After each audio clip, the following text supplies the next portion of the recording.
Hello. Welcome back. Thanks for joining me. Today I'm going to go through my favorite reverb to use as the VerbSuite Classics. It's by Slate Digital. I've had it for quite a few years in one of their Access All subscription plans. I've got a lot of reverbs. I always find myself that I am coming back to this mainly, all the time. If I'm not using this, I'll probably just be using the reverb from Ableton, which I quite like. But why I like this one is, honestly, it's just really easy to use. The 3-band EQ I use a lot in my personal production for my personal taste and style. And it's an all-in-one. It has several different devices in there. So you'll see here, EQ on the side, you can turn it on or off. Decay, attack, pre-delay, chorus, width. And here is where you can load the different devices, okay? And then, let's turn this on. So I'll come up here. If you hit the show device browser, it'll give you this little menu here where you can pick the unit, go through the type over here, type of reverb, length, and then it's got all the different sort of presets within that. If that's not your bag and you're not too familiar with what each device is or the history behind it, you can just scroll through different presets that are already in here, factory presets. For example, drums. I'll put this on a hi-hat. So it's off. There's a little bit of reverb already in this Ableton kit. But that's right, we'll leave it there. It's part of the character. And now it's back on. You've got different categories: guitar, keys, mids, strings, and vocals. So it's got some good starting points in there. And I have used some of the presets before. What I like to do personally, depends what I'm using the reverb on. I'm normally using it on percussion or a vocal. The FG2000 is probably my favorite. It's modeled from it's an old Japanese reverb. Look into it, it's pretty cool. If I show the devices down here, I'll normally load up the 2000 here and go through the different presets. Now, what I like to do is normally drive the EQ with a decay and then play with the dry wet and see what that's getting me. Sometimes if I'm using it on hats and percussion, I am trying to create a texture. I don't want to blur it and smear it out too much, but I will to a certain point. If it's really taking up a lot of room, I'll duplicate it fully wet and maybe sidechain that and then, blend it in myself with the original dry. So if I was going to achieve something like that here, it'd be something like this where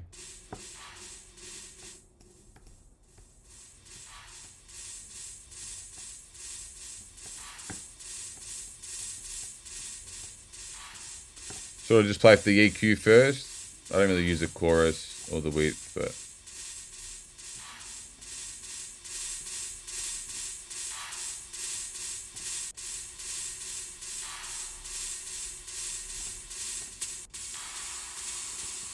to make it a bit longer and smear it out a bit more.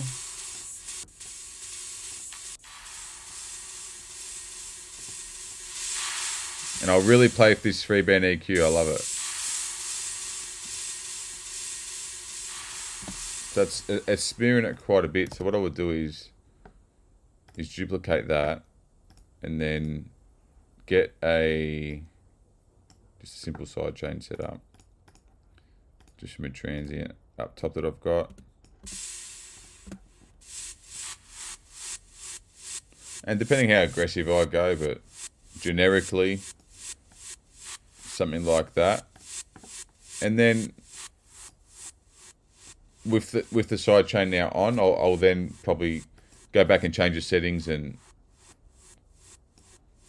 tweak it a bit more to my liking, depending on what I want out of it. I might want to smear it more and just use it as a texture. So even without the hat, if it's just over a kick drum,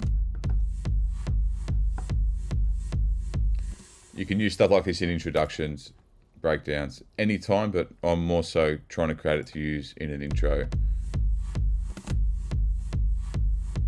Gives you that white noise sort of feel. then if I was liking that, I'd probably go back here, probably take the reverb off and just leave it dry and maybe group these. So if I was to do that, let's get rid of this. I would group this like that. This is now completely dry.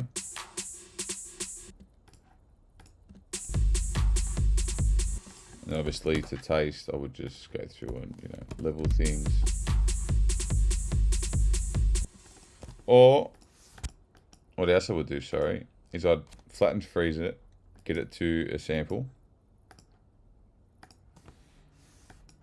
I'll keep this tail in case I want it. Here, see, I don't mind this little pause at the start because the hat was triggered, it wasn't on the first kick drum. So I might even, I'll leave that tail there. I now have the luxury of, and I can do this within the MIDI, but now that I've got the audio, I can chop it and maybe have it a bit less often. Of course, we can turn this up in volume.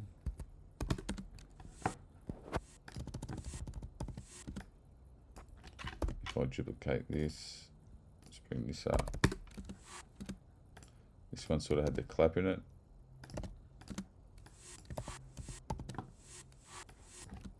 Just an example, then with together.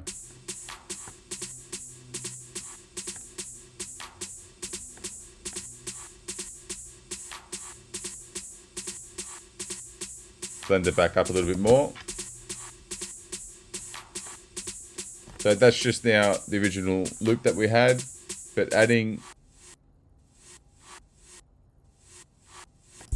together, it's just going to add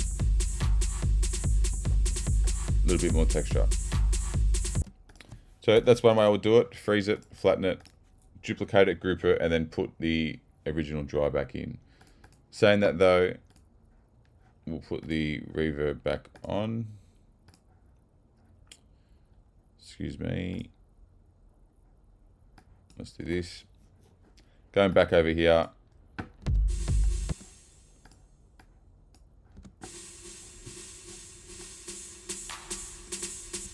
You can obviously do it all in one, just with the dry wet knob, but I like to have the audio in waveform sample, and then because I might realign and change things. But yeah, I mainly use this for the EQ and the gain, because you can get, especially when you start adding other elements in. I had this prepared earlier.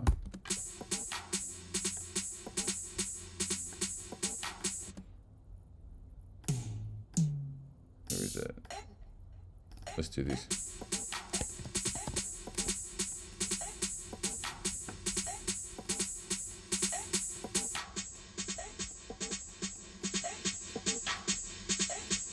You can load the devices and you can go through all of them. The 2000 is one of my favorites, but obviously I do try to go through all of them. So you get some major smears here. Depending on what you're trying to create, but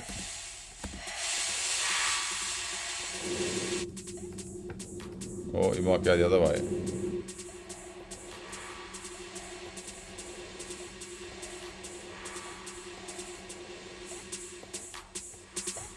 Yeah, and you can do it.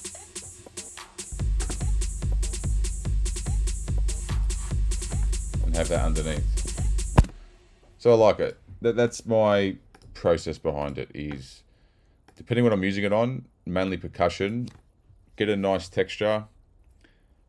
And I'm sort of driving that through the EQ and then going through the different lengths and types, freezing it, layering it, and just complementing underneath, sort of blending it up in parallel. But obviously in harder techno, it's very common people use reverb on their kick to create rumbles and stuff like that, which is fine. I don't normally do that. I like to process it other ways, but while I've got yous, I will show you that. And I know this can be achieved with any reverb. I just really like the VerbSuite Classics a lot. So on that same kick drum, dry.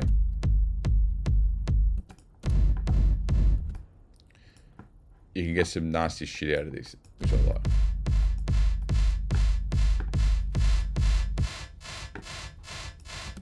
Now, when I've used it on kicks, I'm not using it to try and achieve a rumble or like an offbeat delayed sound. I'm more so using it on the kick to then freeze it to audio and layer it as a transient or a textured kick or something like that. Because you can see here, once you go fully wet, especially if you take out the low end, you can drive the EQ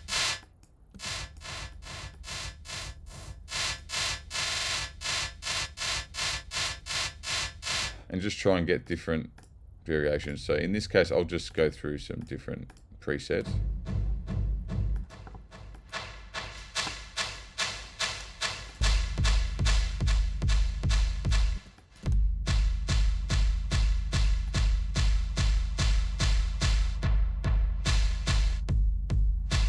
It's nice for layering.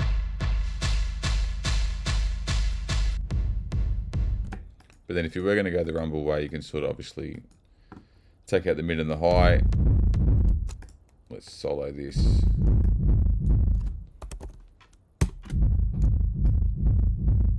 Experiment. Obviously I'm pushing that low quite high, but the good thing is when you change the preset, I'll point this out. When you change a preset, obviously all the parameters are going to change as per the preset. What you can do, and I do this a lot, is let's say we go back to the 2000. Let's go a bit longer. What you can do is you can set up your reverb, and let's say put a little bit of high in there. Let's say you set it up even in a preset. Once you click on load device and you show the device browser, if you change all these units, types, lengths, and device settings, all the other parameters won't change. So if you're taking out the mid and high, just left the low, decay's high, and the wet's fully wet, you can then go through the different parameters here without changing those main settings on the reverb itself. So you can keep that rumble type sound and do it that way and just scroll through. Now, obviously there's no delay or anything like that. I know that's common after the reverb or before, but this is just more so to show you no highs, no mids. You can get a nice bass tone, flick it mono, freeze it to audio. Like if we go 5, like if you had something longer like that, say, just an example, we'll do it quickly. I'd freeze that to audio, flatten it. Come on. It's going to be quite loud. Let's bring it back down to 0 so it's we can see some dynamics here. Yeah, this is where you can decide now if you go, you put some plugins on there, some EQs and stuff. You can see what's happening.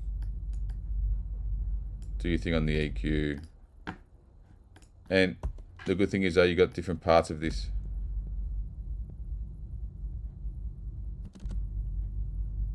Yeah, and that's no delay or anything, but you could do simply